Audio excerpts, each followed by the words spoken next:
866-34-TRUTH to get on the line of fire. And now, here's your host, Dr. Michael Brown. Friends, I'm not here to stir up controversy.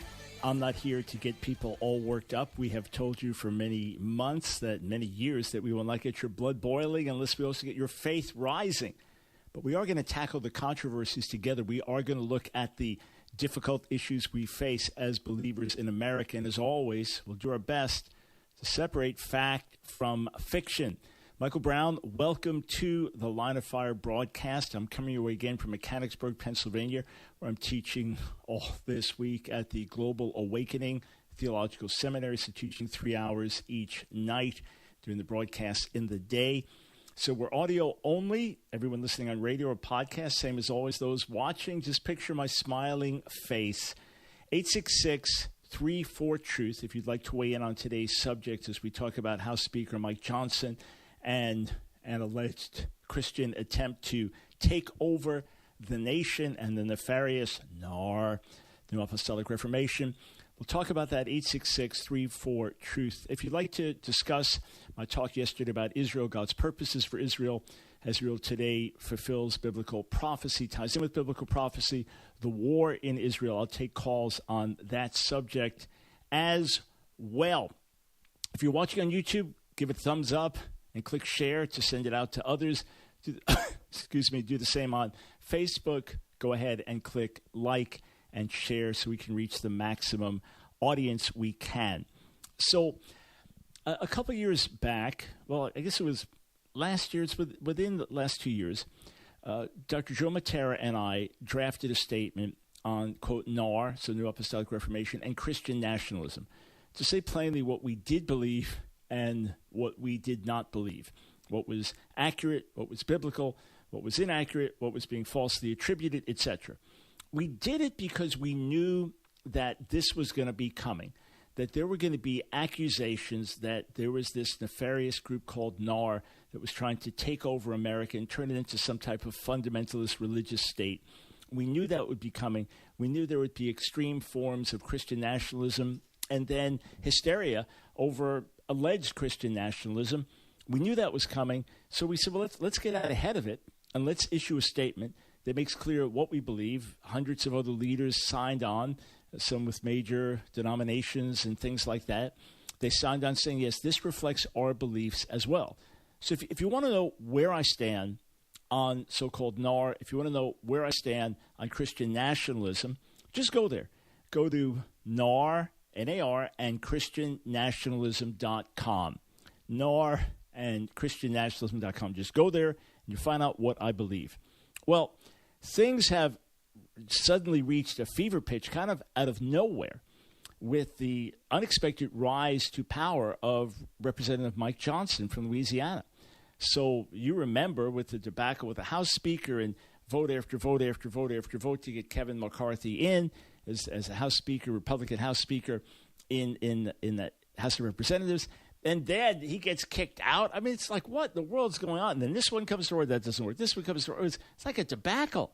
It's just shameful. What in the world is going on? And then, lo and behold, who's Mike Johnson? That was my first thought. Who's Mike Johnson? I'd never heard of him. Well, immediately, I get a text, a small group of Christian leaders. I get a text from a colleague of mine who worked for many, many years in the Alliance Defending Freedom.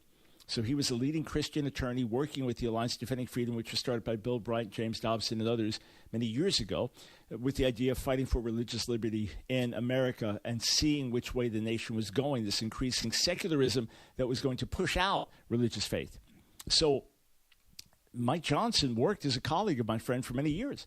And my colleague said, don't mistake his soft-spokenness for lack of conviction. He is a strong Christian believer, a solid, mature Christian man. And then another colleague, Jim Garlow, weighed in, and Mike Johnson has reportedly said that Jim Garlow has had a tremendous impact on his life. And Jim said, yeah, I've worked with him very closely for many, many years. He's a tremendous guy. Well, you know that there's going to be trouble when he makes statements like this. And this is a recent interview with Sean Hannity. He said, I am a Bible-believing Christian. Someone asked me today in the media, they said, it's curious. People are curious. what does Mike Johnson think about any issue under the sun? I said, well, go pick up a Bible off your shelf and read it. That's my worldview. How dare fundamentalist Christian fanatic, how dare he say such a thing? Read the Bible if you want to find out my worldview? What? No. Terrible. Dangerous. Horrible. That was the expected reaction. Now, here's what's interesting. If you go back in history, Abraham Lincoln, 1864, was presented with a Bible. It was, quote, from loyal colored people in Baltimore. And this is what he said when he was presented with the Bible in 1864. In regard to this great book, I have but to say it is the best gift God has given to man. All the good the Savior gave to the world was communicated through this book, but for it we could not know right from wrong. All things most desirable for man's welfare, here and thereafter, are to be found portrayed in it. To you I return my most sincere thanks for the very elegant copy of the great book of God which you present. It was 1864. How about 1983? President Ronald Reagan, quote, of the many influences that have shaped the United States of America into a distinct nation and people, none may be said to be more fundamental and enduring than the Bible. These shared beliefs help forge a sense of common purpose among the widely dispersed colonies, a sense of community, which laid the foundation for the spirit of nationhood that was to develop in later decades. The Bible and its teaching helped form the basis for the Founding Fathers' abiding belief in the inalienable rights of the individual, rights which they found implicit in the Bible's teaching of the inherent worth and dignity of each individual. But when Mike Johnson says it, danger. One website, claimed to be faith-based website, called him the most Christian nationalist speaker in history and a false prophet. And according to a major article in Rolling Stone magazine, quote, the newly elected House Speaker has ties to the far-right New Apostolic Reformation, which is hell-bent on turning America into a religious state. And they say there's a flag hanging outside his office that leads into a universe of right-wing religious extremism as unknown to most Americans as Johnson was before he ascended to the speakership. They're referring to the Appeal to Heaven flag, which Johnson flies outside his office. Rolling Stone says this, historically, this flag was a Revolutionary War banner commissioned by George Washington as a naval flag for the colony-turned state of Massachusetts. The quote, an appeal to heaven, was a slogan from that war taken from a treatise by the philosopher John Locke. But in the past decade, it has come to symbolize a die-hard version of a hegemonically Christian America. I mispronounced that, hegemonically. So, Christians are going to take over. That's what this flag symbolizes. And Johnson flies it outside of his office, along with the American flag and the Louisiana flag, this Christian takeover flag. I want to read a little bit more from Rolling Stone to understand the contemporary meaning of the Appeal to Heaven flag. This is an article by Brad Nionishi and Matthew Taylor. It's necessary to enter a world of Christian extremism, animated by modern-day apostles, prophets, and apocalyptic visions of Christian triumph that was central to the chaos and violence of January 6th. Earlier this year, we released an audio documentary series rooted in deep historical research and ethnographic interviews on this sector of Christianity, which is known as the New Apostolic Reformation. The flag hanging outside Johnson's office is a key part of its symbology. And they say this. Johnson's spokesman said it was given to him by another member of Congress. He's got it outside, it's, historical flag. He's got it hanging outside his door with these other flags. No. Rolling Stone says this. It is simply untenable to think that Johnson is unaware of what the Appeal to Heaven flag signals today. It represents an aggressive spiritual warfare style of Christian nationalism, and Johnson is a legal insurrectionist who has deeply tied himself into networks of Christian extremists whose rhetoric, leadership, and warfare theology fueled a literal insurrection. You talk about fear-mongering. You talk about alarmism. You talk about exaggeration. You talk about missing the point. You talk about mixing truth with falsehood. That's exactly what happened, but that's the way many on the left see it, and there are even some Christians who see it like that because they believe this myth of this boogeyman NAR that's trying to take over, etc. I'll come back to NAR once more. We've done it endlessly, but I'll come back once more for those that are listening for the first time and for those that are still confused about what NAR is and isn't. But this is no surprise, friends, that there's this kind of rhetoric. Whenever you have a conservative Christian who really believes in the Bible, really believes in God's word, coming into any type of political power, there is hand-wringing and, it's going to be a fundamentalist religious state. They're trying to force us to follow their God and their values, etc. Whereas the reality is the great majority of Christian conservatives are working within the system, just like atheists, just like left-leaning Christians, just like people from all different sectors. They try to get their candidates elected. They advocate for their values. They pray for God to make America better by turning hearts to Him. They seek to make an impact in the educational system. Here, if you're a member of a community where your school board was radically left and bringing in destructive policies into your school, and you voted them out and got involved, maybe one was a Muslim, maybe two were conservative Christians, maybe another was non-religious, but you didn't like where things were going. Okay, that's what's happening. People are saying, we don't like this direction, we're going in another direction. If you talk to the AOCs of the world, the so-called squad, they have a very different vision for America. And everybody advocates and they work within the system. And that's what Mike Johnson's doing. There's a system. You work within the system. You do your best to get things to be bipartisan. You work across the aisle as much as you can. And where there are areas where you have convictions, you live by those convictions. So did Mike Johnson have great loyalty to Donald Trump? Yeah. Did he seek to overturn the elections? Yeah. He believed that things were done fraudulently. There were concerns raised. The process took its course. The process did not find evidence accordingly or wouldn't even review evidence, and Mike Johnson went on with life. That's that. You have a system. You work within the system. You have your views. Did he say that he didn't recognize the legitimacy of same-sex unions in God's sight as a Christian? Yeah, those would be his views. Of course they'd be. But once the Supreme Court overturns it, then that's the legal reality. You can work against it. You can say you differ with it. You can have your own religious convictions, but that's the legal reality. The idea that there's this attempt to impose Christianity on America, some type of takeover, some type of theocracy, is a myth. There may be a handful of people with those values, but no major Christian leaders that I've worked with have that mentality, have that mindset. So what's the truth then? What's really going on here? We'll be right back. You can't resist us!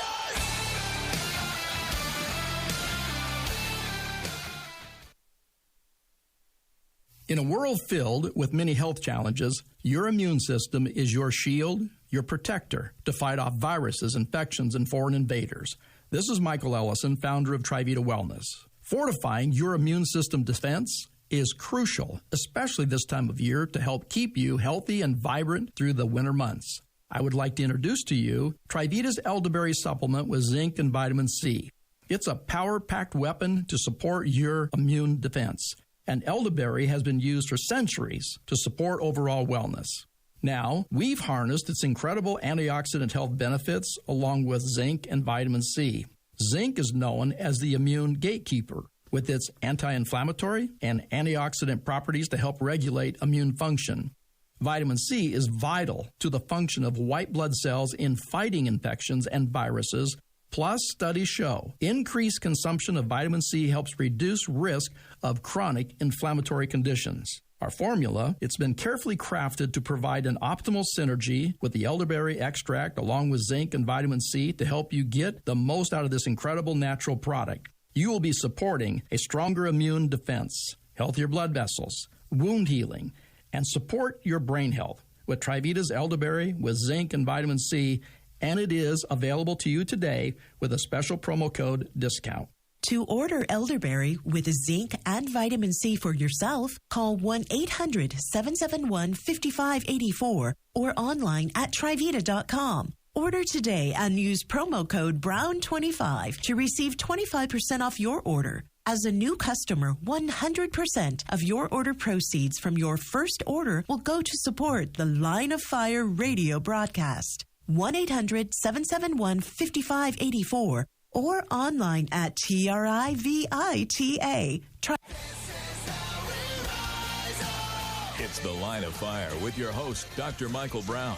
Get on The Line of Fire by calling 866-34-TRUTH. Here again is Dr. Michael Brown. Shout out to our co-sponsor, Trivita. Thanks for making your wellness products available to our listening audience at a special discount. So take advantage of these. It's a great investment in your own health and a way to support The Line of Fire at the same time. 800-771-5584. Hey, I practice what I preach. This is part of my daily intake along with my healthy diet and exercise. You can go to Trivita.com. Remember to use the code Brown25. Okay. Was there dangerous rhetoric leading up to the events of January 6th by a number of Christian leaders in America? Absolutely. Absolutely. Deeply concerning. Deeply concerning. And rhetoric, some of it that sounded militaristic. Deeply concerning. And some of which was exalting Trump to ridiculous proportions, as if that's where our loyalty lay, almost more than to the Lord, or that equaled loyalty to the Lord equaled loyalty to Trump. I document all that in my book, The Political Seduction of the Church. No question. Grave concerns. Are there some leaders that I know, not close friends, but leaders that I know that really pushed with post-election to overturn the results and this has to happen and we have to pray that and predictions of what's going to happen? Yes, some folks that I know, colleagues, not close colleagues, that were involved in that, I differ. Absolutely. I definitely have some differences with the way things that were done. And I have some differences on views of what some would call Christian nationalism. A lot of the term is what you mean by it. How do you define it? What do you mean by it? And that's where it gets a little ambiguous, right? That one person means it this way, another person means it that way, but we're using the same words. So we have to define what we actually mean by it. But these attempts to somehow make America, quote, into a Christian nation, not just meaning that we're a majority Christian, which we've been through our history, not just meaning that we recognize that we have beautiful Judeo-Christian roots that we haven't always followed, but to the extent we follow them, that's been good and healthy, and we'd love to see more Americans follow them. I'm all for that. But the idea that somehow that we take power and impose Christianity on the nation, no, I categorically reject that. But honestly, the leaders that I know, some colleagues from a distance, some a little closer, the leaders that I know that really are advocating for Christian change in America want to do it through the political system, want to do it from the ground up in terms of changing hearts and changing minds through the gospel, and for advocating for our views being the best views, through voting, through getting people involved in the schools, through, hey, why not have a godly leader of Harvard or Yale like we did in centuries past? Why not have a God-fearing person that's going to be shaping economic reform in America or things like that? You know, why not have someone who embraces biblical values and the dignity of each human being working for justice in America and things like that? That would be good. That would be good. But it's all as people vote and embrace things, and we never impose a religion. That's one of the foundations of our nation, that there is not a state religion that gets imposed on everybody. So the thing gets so exaggerated, so muddled, so confused, and then the hysteria that comes with it is so unhelpful. So what does Mike Johnson actually believe? Jerry Newcomb has a helpful article about Mike Johnson in his own words. So this is from interviews he did in the past. I want to read a few of these quotes, and then let me just see here. If you want to weigh in on this, if you have a question about anything I'm saying, if you think I'm wrong, and again, I'll revisit the, quote, NAR issue in a moment. But feel free to call in, or if you had a question that ties in with what we talked about with Israel and the war against Hamas yesterday and Israel's role in end-time prophecy, by all means, give me a call, 866-34-TRUTH. I didn't get to any calls yesterday because there was so much content to cover, but I hope to get to some today. So Mike Johnson, in his own words, what does he believe about our God-given rights?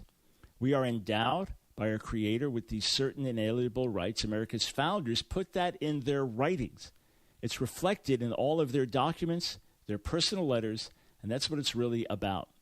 What about religious liberty? He said, my background before I got to Congress is in constitutional law.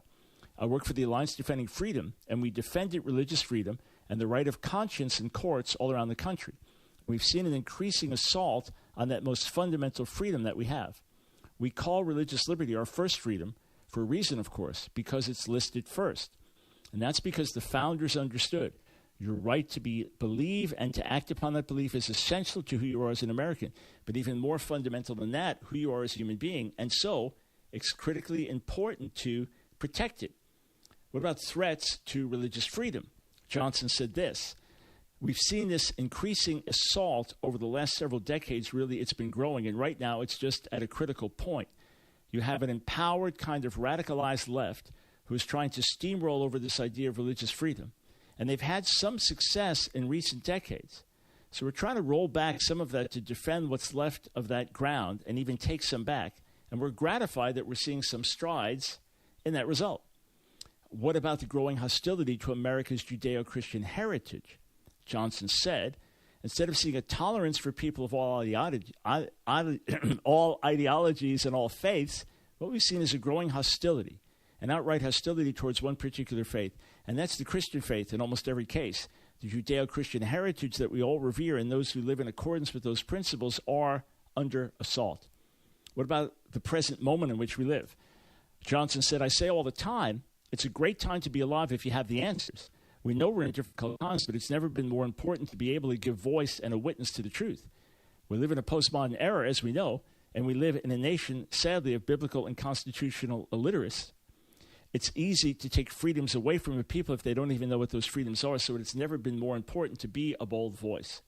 And then, are called to be winsome warriors. How do we fight this battle? Johnson said, we're called to be winsome warriors.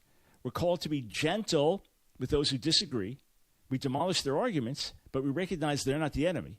The enemy is the principalities, right? Speaking of spiritual principalities. And I found that you can get a long way with being winsome about that. We don't have any reason to be angry at anybody. I think Mike Huckabee said one time, I'm conservative, but I'm not mad at anybody about it. That's kind of my philosophy. And I think that we can approach those, even with whom we vehemently disagree, just talk with them reasonably, reason together. We can make some headway. And we're beginning to see some of that even in the Congress, believe it or not. In fact, Johnson became somewhat known in Congress when he submitted something saying, we've got to drop the attacking rhetoric. We've got to drop this beating each over the head. And let's come together. We have differences, but let's have them in a right spirit. So that's what he sought to emulate. And yet, he's being viewed as this monster who wants to make America into a religious state. Why? That's the fear-mongering. That is what is going to happen when someone actually says, yeah, I believe the Bible. I'm a Christian. I believe the Bible. I'm not ashamed of it. And if you want to know where I stand on issues, go to the Bible. Those are my views. What is so fanatical, extreme, and crazy about that? But that's the day and age in which we live. And then, of course, we knew, Dr. Matera and I, others knew, it's all going to be attached to NAR and this Christian takeover. And here's what happens. You take an element here, unrelated to an element there, unrelated to another element there. You bring them all together, mix them all together, take the most extreme quotes and positions from each of them, put the worst possible interpretation of all of them, and multiply it together. And that's what you get as NAR. The NAR of the Christian critics, the NAR of the people on the left like Rolling Stone. And it simply doesn't exist. And what troubles me is it's become the boogeyman for everything. Now it's for Christian nationalism, the takeover of America. There's NAR was behind January 6th. No sooner does revival come to Asbury, NAR is trying to take over Asbury. And I just tell you, someone who knows leaders, who knows people on the inside, in fact, I'm an alleged leader of NAR, even though I don't hold to the tenets of NAR. In any case, the alleged tenets of NAR, those keep changing, though, depending on whose website you go to. But bottom line is this. The fear-mongering helps nothing. The exaggerations help nothing. The putting forth this narrative of extremism, it helps nothing. Let's be sober. Let's look at things truthfully, accurately, fairly. Is that so hard? Let's get away from the emotion on all sides. Let's see where the evidence leads. We'll be right back.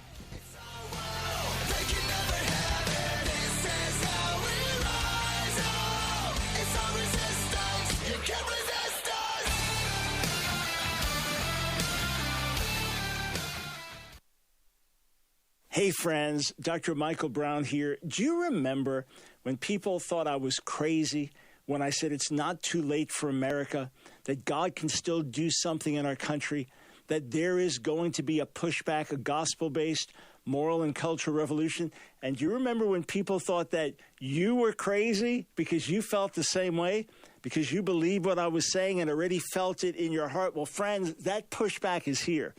The gospel-based moral and cultural revolution we've been talking about for 25 years is unfolding. And we are right in the thick of it. And the Line of Fire broadcast is divinely positioned for such a time as this. Friends, you would be so gratified and blessed as I hear, if you could hear what I hear, testimony after testimony as leaders, young people, old people, moms, dads, students, people from all backgrounds come up to me and say, Dr. Brown, you're providing a template for us. You're providing a blueprint for us. You're showing us how to do this, how to have hearts of compassion, backbones of steel. But friends, it's a joint effort. We do this together. And with your support, we can amplify this broadcast around the nation and amplify this voice to shake the nation. Join our support team today. Become a torchbearer with $1 or more per day. Here's the number to call to sign up. 800-538-5275. That's 800-538-5275. Or go to AskDrBrown.org, AskDrBrown.org, and become a monthly supporter. Click on Donate Monthly Support. I want to immediately give you 2 classic books, Compassionate Father or Consuming Fire, Who is the God of the Old Testament, and Revolution, which will really show you what it means to be a Jesus follower today. Plus, you get free access to our online classes and so much more. Sign up today. Ask Dr. Brown. It's the Line of Fire with your host, Dr. Michael Brown. Get on the Line of Fire by calling 866-34-TRUTH. Here again is Dr. Michael Brown. I've got 2 really important announcements. We are going to start in the new year a frontline newsletter that it'll be more personal, take you behind the scenes, but full of inspirational stories, encouragement, truth, analysis, and it's free. It's absolutely free. If you're on my email list, you'll get it automatically. But for everybody else, the many hundreds of thousands of you who are not on our email list, sign up today. Go to AskDrBrown.org, AskDrBrown.org. Sign up there. You don't have to ask for anything. Just put your email information, name, etc., and you'll get it automatically. But this is going to be something that you'll look forward to arriving every single month. So go for it. Sign up, AskDrBrown.org. Okay, big announcement to our friends that are listening on our great Salem stations in Chicago, in Dallas, and Phoenix. We are going to have some programming changes that I think you are going to love in the months ahead. But we don't want you to miss a moment of this live Line of Fire broadcast. So regardless of what stations that will be on with that, we've got some exciting new things coming your way, all right? But so you don't miss a moment, and everybody else that doesn't know how to get the show, etc., really simple. Just download our app right now. If you haven't done it, as soon as you're able, download the app. Ask Dr. Brown, AskDrBrown Ministries. Ask Dr. Brown Ministries. This way, every day, wherever you are, just right on your phone. You can click, you can watch right there. You can be watching and call at the same time. So go for it. Download the app. This way, you will not miss a single moment of our live Line of Fire broadcast, and you'll be hearing about new programming coming your way as well. And everybody, get the app if you don't have it. It's wonderful. It has thousands of hours of free material waiting for you, and you can search for all the subjects you're looking for. AskDrBrown, Ask Dr. Brown Ministries. Okay, I want to say one more thing when it comes to NAR, all right? I'll give you truth one, fiction one. Okay, first truth. There is an organization that Peter Wagner led, a movement that he spearheaded called the New Apostolic Reformation. You could say his successor is Cheon, a longtime colleague of mine. And if you want to know what that group believes, you can read Peter Wagner's books, you can read Che's books. So they would believe in fivefold ministry today, that they're apostles today, not the same as the 12 apostles, not writing scripture like the 12 apostles, but there are apostles today, and they have minutes. They could be church planters, they could be denominational leaders, they could be movement pioneers, things like that. That there are prophets today not adding to scripture, not adding to the Bible, but bringing prophetic messages to the church and the world, etc. And there are other distinctives with that. Many of them I'd agree with, some of them I differ with. And it's a big church, big body. We don't have to agree on everything. But I was never part of Peter Wagner's organization because I had too many differences. And then once the organization changed in terms of someone else leading it, I'm not talking about the movement that Peter Wagner helped spearhead, but an organization. I joined that organization with other leaders because I agreed with the leaders and the vision, etc. And that we lay out in our document, NAR and ChristianNationalism.com. So I was never part of Peter Wagner's organization. As for the New Apostolic Reformation movement, I agree with parts of it and disagree with other parts of it. Very simple. And I would say the things that you would find, quote, the most concerning are the things that I don't agree with either. That's one. Two, Peter Wagner described a phenomenon that had been taking place for well over 100 years in church movements all around the world, which were not part of a normal denominational structure. They were happening with these large movements that would be spearheaded by others and would be networks of churches and things. And he saw the greatest growth in the church worldwide happening outside of the denominations. So as I read the story, he was going to call this post-denominational Christianity. But then that was deemed offensive. That was deemed offensive to people that were part of denominations, where God was working and blessing, etc., colleagues of his that were denominational leaders. So instead, the name New Apostolic Reformation was agreed on. So this is distinct from a movement that Peter Wagner himself helped spearhead. All right? That's distinct from that. This is a larger description of church movements that most of you would look at and say, okay, great. What's so nefarious about that? Nothing. It's just outside of a normal denominational structure, church groups, church movements growing in leaps and bounds around the world. All right?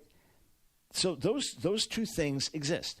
Then there is this NAR of the critics, this worldwide conspiracy, hundreds of millions of Christians working together, whether they know it or not, basically with this desire of taking over the world and imposing Christian values, and that these apostles are like the 12 apostles and the prophets have this special authority, etc., and that every church must be under these apostles and prophets. Then you mix in with it the worst of the Word of Faith movement. You mix in with it the worst extremes of charismania. You mix all that in, you put it in a blender, and that's NAR. That doesn't exist.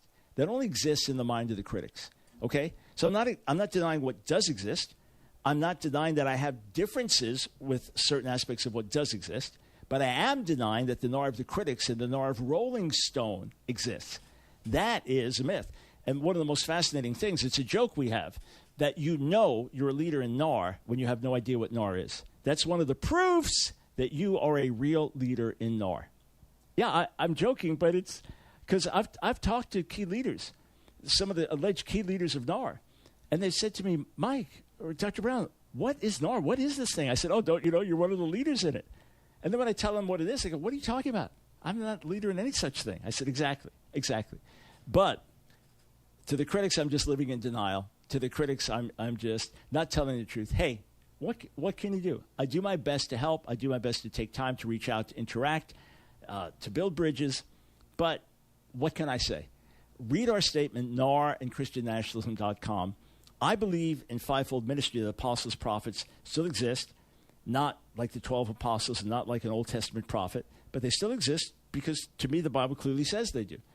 And because you clearly have evidence of this through church history and to this day, that many people who started movements, started networks of churches, became denominational leaders, they're really apostolic men. They were founders, they were fathers, they were pioneers. They just didn't have that title. And there are many who we recognize really understand the mind and will of God. They seem to have a now word. They seem to understand what's happening in the world and be able to speak into it prophetically. And those are prophetic voices. So we've had that. We just haven't recognized it. When we recognize it, it gives more space and value to these things. Just like if you're really called to be an evangelist, okay? That's your calling. You burn with it. You are called to be a soul winner. And people don't recognize that calling. You're either a pastor or a teacher. Where you're going to be all bottled up because you don't want to be sitting there with a group of other Christians all day exegeting the nuances of the Greek text, which if you were a teacher, you probably love doing that. You want to be taking that group of Christians out to share the gospel with the lost.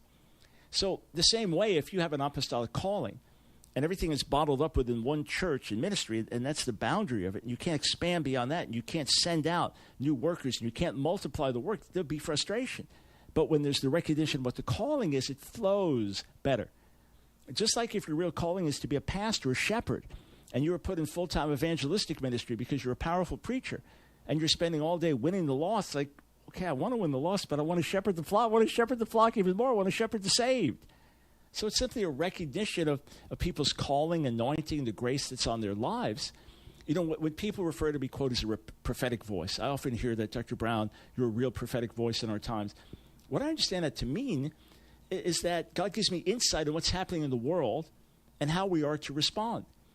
But I don't think that's something that should be so unique. I think that's something that should come out of our walk with God. Like the sons of Issachar in 1 Chronicles 12:32, they understood the times and knew what Israel should do.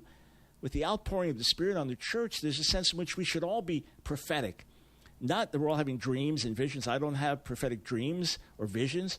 I hear the voice of God internally, and I believe in the truth of that voice as God speaks to me. And I've had God's witness in the Spirit, or just knowing certain things or seeing certain things. But that has nothing to do with adding to the Bible. If in 2004 I began to speak about gay activism as the principal threat to freedom of religion, speech, and conscience, and said this is the one battle everyone in America is going to have to face, was that prophetic? Yeah, it seems that it was. It seems that was a prophetic insight. But shouldn't we have that? Did that add to the Bible? Did that change doctrine? No, not at all. So sometimes we use words in certain ways and we have wrong meaning and understanding of those words, and it's scandalous. But there's really nothing scandalous here. All right, with that, we are going to change topics and go to the phones. Let's start with Jesse, our buddy in Minnesota. Welcome to the Line of Fire. Hey, Dr. Brown. How you doing? I'm doing great. Thanks, sir. So I first wanted to start out by saying just an encouragement to you, because you've really proven yourself to me over time. So first with your engagements with me, where I felt like you really, if you wanted to, you really could have hammered me with something, but you didn't. You were gentle and doing a teaching thing. Then I saw your engagement with the Palestinians and how you have compassion for them, even though you're a Jew and you think the Palestinian blood is just as valuable as Jewish blood. And that really, I took note of that as well. And then I saw how you have engaged with Mike Bickle about the allegations and things like that, and coming at it from a very biblical-based way you handle that, and just the idea that you want the truth to come out even though he's your friend and all that. So these are things that I've seen in you that you've really proven yourself to me over time. Now, as to my question, this is a kind of fringe view, and I don't think that I really hold it myself, but I've heard it, so I want to hear your take on it. It's that Israel could be scattered again, and this may not be the final gathering of Israel. I want to know what you think of that, and I also want to know what you think of that in relation to two other things. So first, the Euphrates River drying up, and then secondly, in Revelation 7, I think this is a really interesting thing. It says in verse Revelation 7:3, it says, "Don't harm the earth or the sea or the trees until we seal the servants of our God on their foreheads." And then in verse 9 it says, "Which no one could number." And then and then it finally says, "These are the ones coming out of the great tribulation," which seems to combat some things. All right, so we'll pick this up on the other side of the break. Thanks for the kind words. Thanks for the question. We'll be right back. It's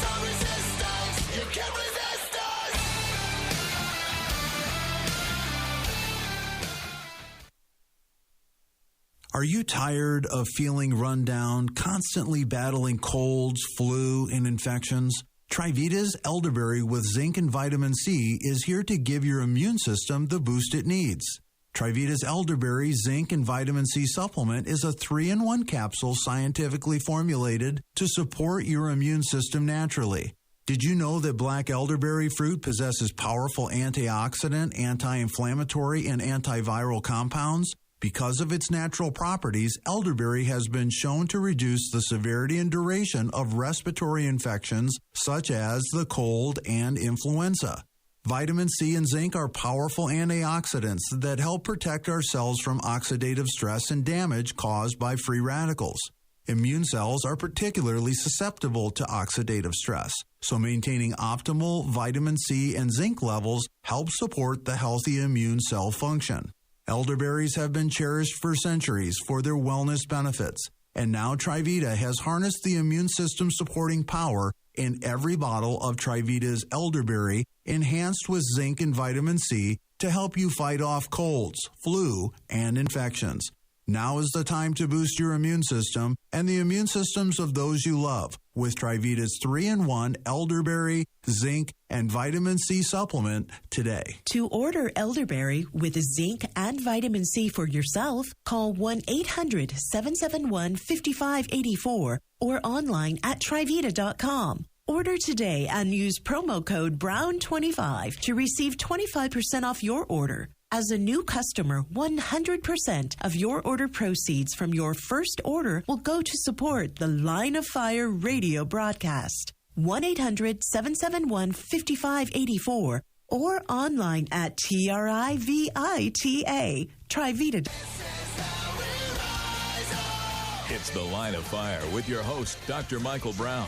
Get on the Line of Fire by calling 866-34-TRUTH. Here again is Dr. Michael Brown. Welcome back, friends, to the broadcast. One more reminder, we are going to launch our Frontline newsletter in January of next year.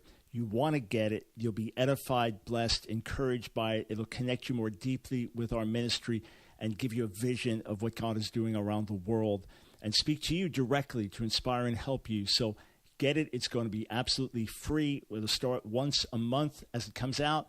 So go to AskDrBrown.org and sign up. Just get our emails. If you're already getting our emails, it is automatic for you. Okay, so back to Jesse. I just want to say one thing because of your kind words. 99.9% of the people who call, I don't know who they are, right? I don't connect them with someone in social media. It's not someone that I know personally. As I'm teaching at Global Awakening Theological Seminary last night, where the students came up to me and said, hey, Dr. Brown, I'm so-and-so from such and such a state. I called your show once to get advice on a doctoral dissertation topic. So I remembered the call, but obviously met him for the first time. But Jesse, because of a lot of your interaction on Twitter and some other places, I associate it with the name with the calls over these last years. So just to say this, there was one time when you called with some theological question, and I thought that you weren't trying to digest what I had to say, and you really were. I just thought you were kind of pushing back. So you've been patient also, because I do my best to meet everyone where they are, but I just happen to remember some of the social media interactions. So I appreciate the kind words. Okay, number one, I do not believe that there will be another national dispersion of the Jewish people from the land. There may be some limited driving out of some people, just like there's a tragic taking of over 200 hostages now by Hamas. So that's based on Zechariah 14, that there'll be attack on the city and suffering in the city, and then some of the people taken into exile. But that just seems to be something very limited in the final war within the land. And I say that because in Isaiah, the 11th chapter, it speaks of God raising his hand a second time to bring the children of Israel from all the nations of the world. So you could say the first time he brought them back to the land was the Exodus, and then there's the final regathering, or you could say the first time was Babylonian exile, return from the Babylonian exile, and then the final return. But I don't see any way that you can possibly come up with another return, another final return, another scattering of the Jewish people all around the world. So there may be some limited judgment. It seems that there will be as the whole world is shaking. There will be some that are pushed out of Jerusalem, but this seems to be something temporary and not a national exiling of any. I don't see that scripturally. Again, certain things are very clear to me, and I'm dogmatic on them. Others, we have to be more tentative, but the best I understand it, that is not the case. As far as the questions in Revelation, the drawing of the Euphrates, I honestly don't know what that refers to. In other words, is it a spiritual reference to something that happened in the past? Is it a literal prediction of something that will happen in the future? Is it something symbolic that happened in the past and will happen in the future? I don't know. I read Revelation and I'm edified by it, but I don't try to apply all the parts of it because I'm simply not sure of the best interpretation of the passages. And to me, because the various views, I'm sure you're aware, some say it's historical.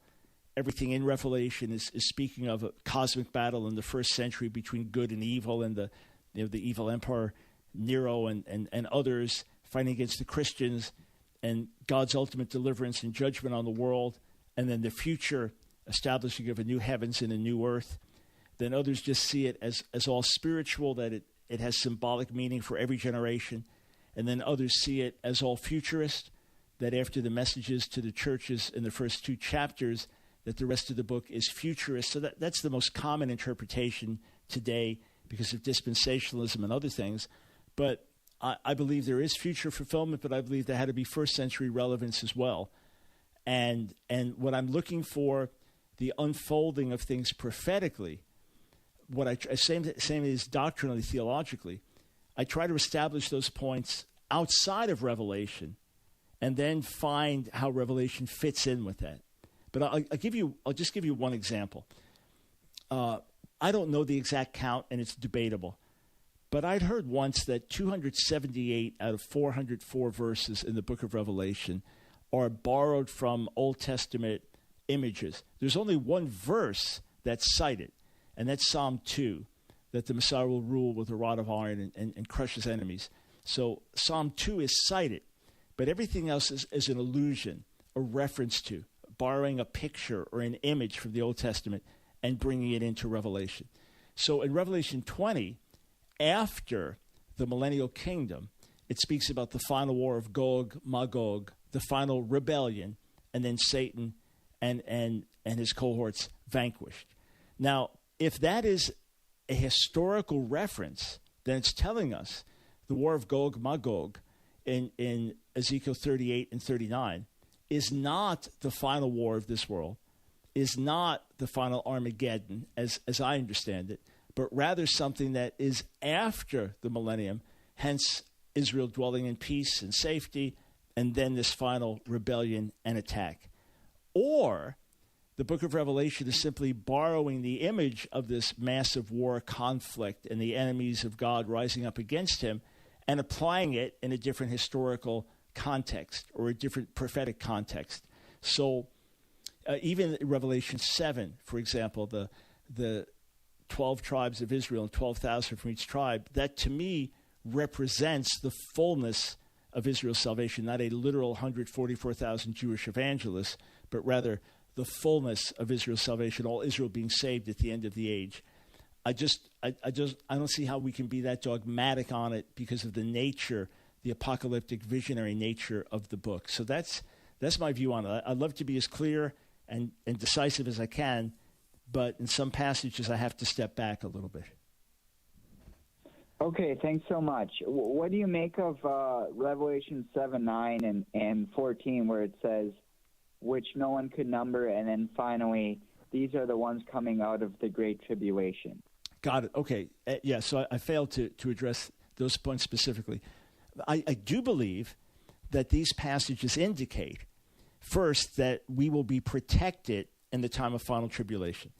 that God will put a mark on us, just like in Ezekiel 9, where God put a mark, like an X, on each person that was mourning and groaning over the sins of Israel. So when the destroying angel came through, it didn't touch them.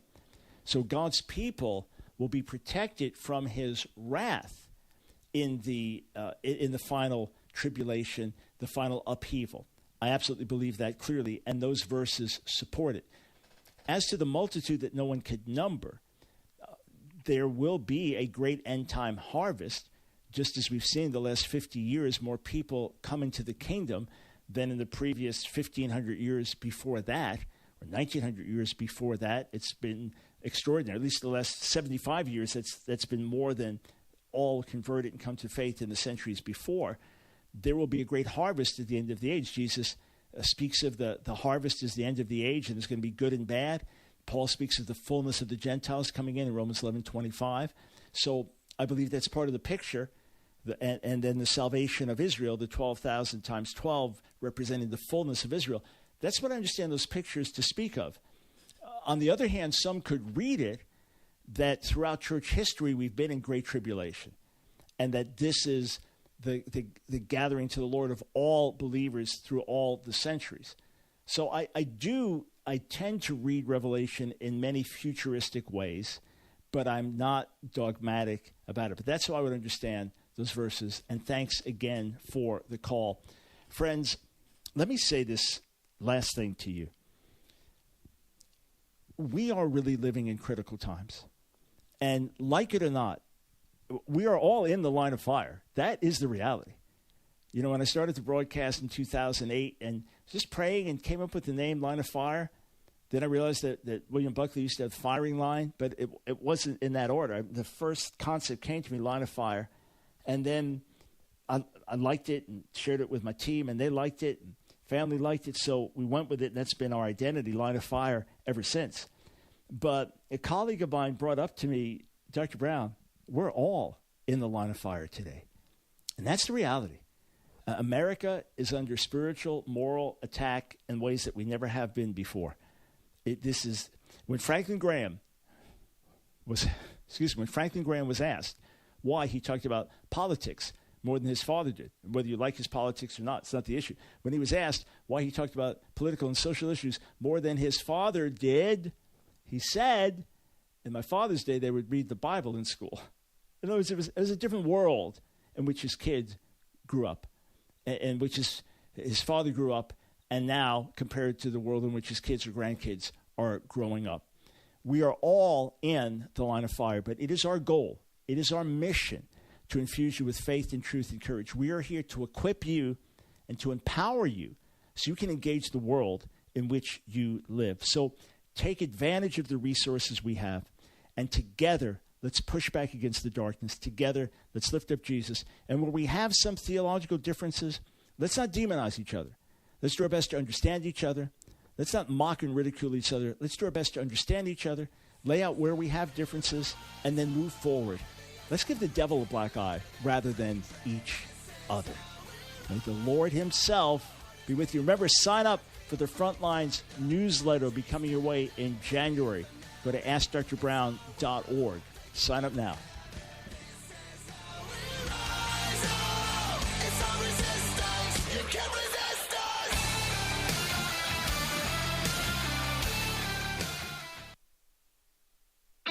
Buy now, pay later is an attractive idea.